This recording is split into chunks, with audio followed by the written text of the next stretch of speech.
So dito napakadisiplina yung mga tao, guys. Bawal ang busina, bawal talaga, guys. Ayan, kung napapansin nyo, guys, baliktad din yung daan nila dito, guys. Baliktad yung daan.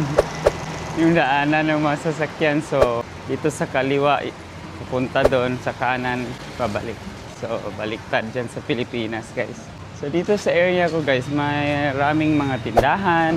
Pero dito medyo close pa.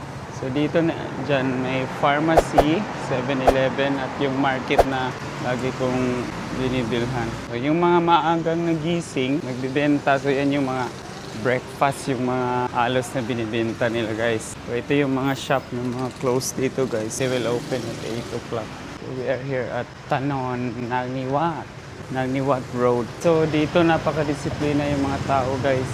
Bawal ang busina, bawal talaga, guys. As usual, may timer din naman. Hala yung aso, guys. Tumawid din.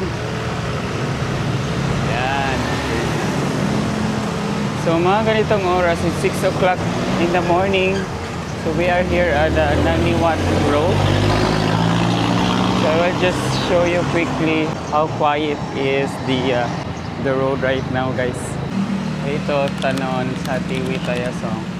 Diyan, Lotus Go Fresh. So, minsan bumibili din ako dyan. Ano kaya ito, guys? Interesting. May nagbibenta ng mga tangke. Pwede rin pala tayong bibili dyan, guys. Tahimik. Sa mga itong oras.